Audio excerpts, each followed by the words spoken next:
1 СПИДке каршы күрөшүүнүн эл аралык күнү. Улуттар уюму коронавирус пандемиясынын айынан соңку 20 жылда ВИЧке каршы күрөштөгү жетишкендиктер артка кетиши мүмкүн экенин эскертти.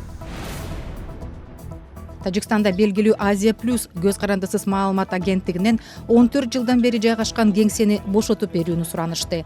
2 жыл мурда Азия Плюска караштуу сайт дагы жабылган. Түркияда коронавирустун кайрадан жайылышынан улам 1 декабрдан баштап иш күндөрү кечки саат 9-дан таңкы 5-ке чейин, дем алыш күндөрү толугу менен көчөгө чыгууга тыюу салынды.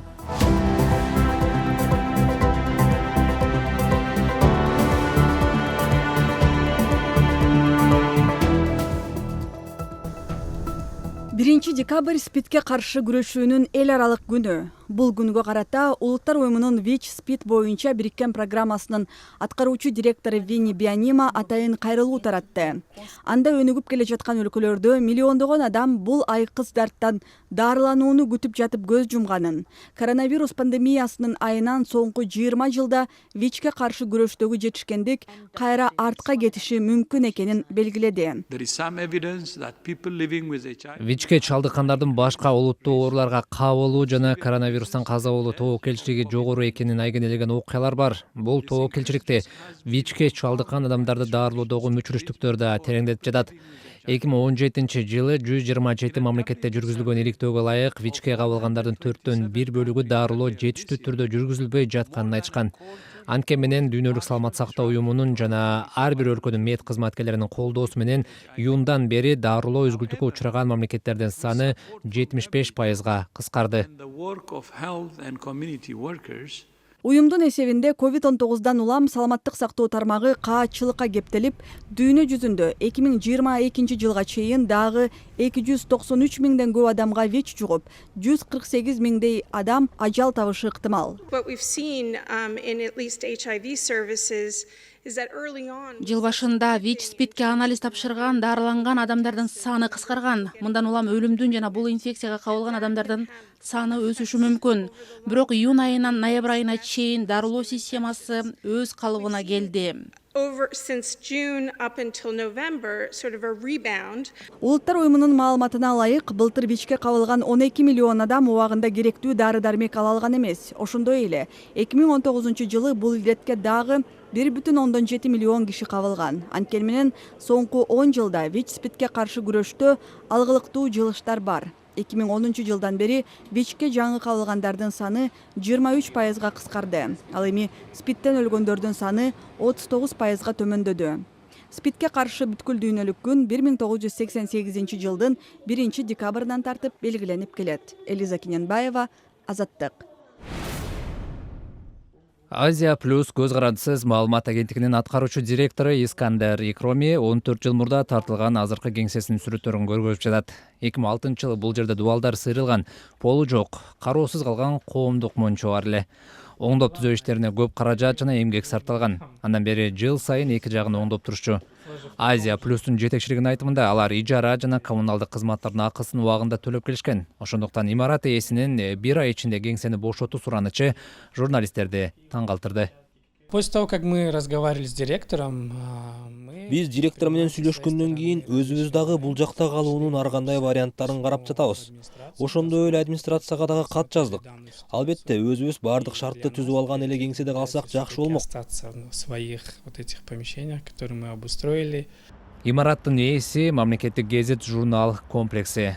Анын директору Азия Плюстун жетекчилигинин 1 ай ичинде ошол эле имараттын 13 кабатындагы кароосуз калган кеңсеге көчүүнү сунуштаган. Икроминин айтымында, ал жакты оңдоп түздөө, тиешелүү жабдыктарды орнотуу, студияларды кайра баштан куруу бир топ убакытты алышы мүмкүн. Бул үчүн эбегейсиз каражат дагы керек. Самым большим вызовом для нас является то, что если мы туда Эгер биз ал жака көчсөк, электр энергиясы үзгүлтүккө учурабашы керек. Биз үчүн бул эң башкы көйгөй. Ал жакта свет улам өчө берет. Албетте, анын кедергиси биздин ишке тиет да. Оно не совсем постоянное. Азия Плюстун жетекчилиги азырынча жаңы кеңсени оңдоп түздөөгө акчаны кайдан табууну да билбей турат. Жаңы офистин көрүнүшү деле жакшы эмес. Чириген жана сынган паркет. Кабинеттерде советтик доордон калган эмериктер турат. Лифт дагы оң иштебейт. Бирок комплекстин администрациясы шарты жок экенин мойнуна алган жок. Аларды эч ким кууп чыккан жок. Ошол эле имаратта болушат. Болгону башка кабатта. Ал жактагы шарттар дурус эле. Эч кандай минустары жок. Туура 2 жыл мурда 2018 жылдын ноябрь айында Азия Плюска караштуу News Check TJ сайты жабылган. Башкы редактор Умет Бабанханов өзүнүн сайтында түшүндүргөндөй, агенттикке карата бийликтин маанайынын өзгөрүшү ар кайсы структуралар жиберген төмөнкү сапаттагы пропагандалык материалдарды жарыялабай койгонго байланыштуу болушу ыктымал. Ободон кеткен ушул жана башка баяндар биздин сайтыбызда бар. Дареги Азаттык Чекит.org. Эми күндүн башка окуяларына кыскача токтолобуз.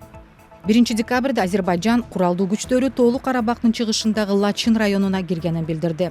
Бул район 44 күнгө созулган согушту токтотуу тууралуу 3 тараптуу макулдашуунун шарттарына ылайык Армения Азербайжанга өткөрүп берүүгө тийиш болгон 3 чөлкөмдүн акыркысы. 90-жылдардын башында Армения менен уруштан кийин Баку ал жерди колдон чыгарган болчу. Лачин Арменияны Тоолу Карабак менен байланыштырган стратегиялык аймак.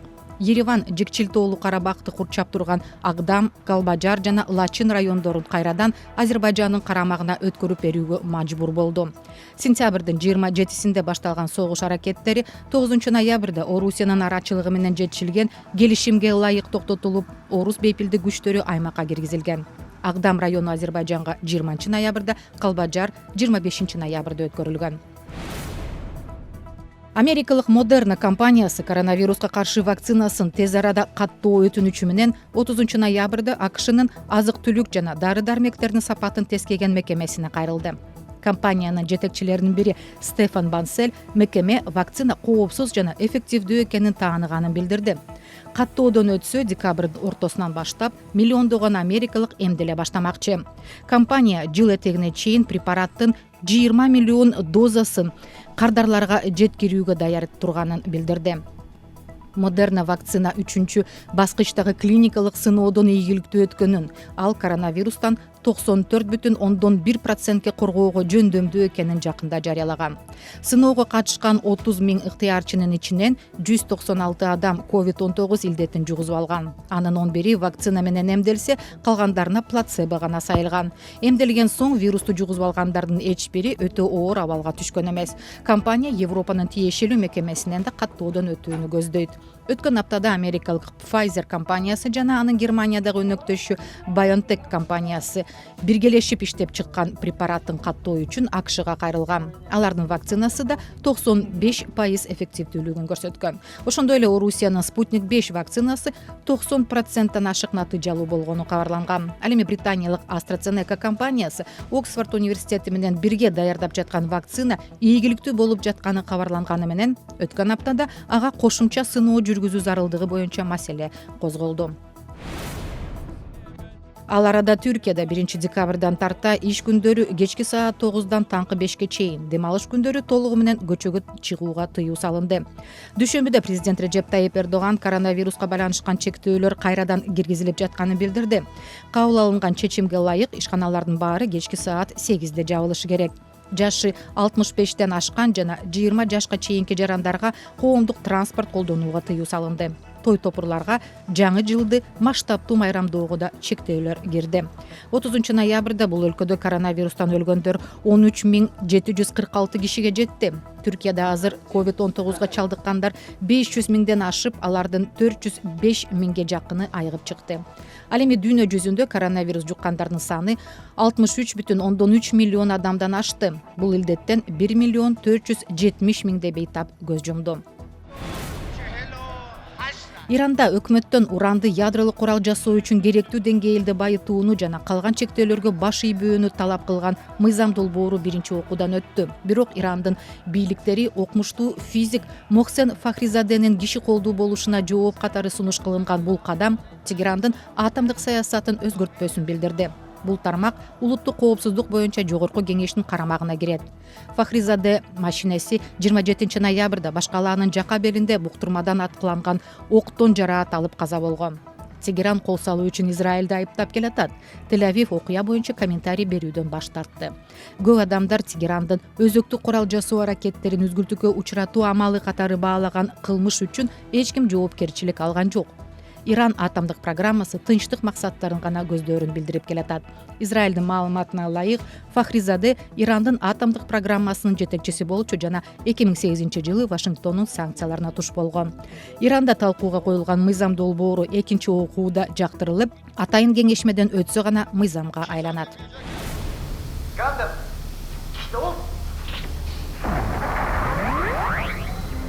Йокогама шаарында жаңы аттракцион пайда болду. Ал эс алуу жайында япониялык илимий фантастикалык анименин каарманы Гандам аттуу робот элди өзгөчө көп тартат деп күтүлүүдө. Парк өзү расмий түрдө 19 декабрда ачылмакчы. 30 ноябрда журналисттер үчүн презентациясы өттү. 18 метрлик гигант япондор жакшы көргөн Гандамдын мобилдүү костюму аттуу сериалдын 40 жылдык мааракесине карата жасалган. Сериалдын алгачкы 43 бөлүгү 79-жылдын апрелинен 80-жылдын январына чейин тартууланган. Ошондон бери робот аниме, комикс, толук метраждуу фильмдерден түшпөй келатат.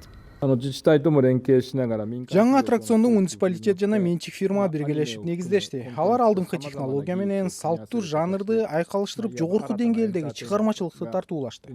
Бул парк туризмди өнүктүрүүгө түрткү берет деп үмүттөнөм. Азырынча паркка чектелген санда коноктор кире алат, толук кандуу ишин 2022-жылдын мартында баштамакчы. Мына ушул жана башка жаңылыктар биздин сайтыбызда бар. Дареги Азаттык _org, ошондой эле биздин видеолорду бардык соц тармактардан, YouTube, Facebooktан көрсөңүз болот.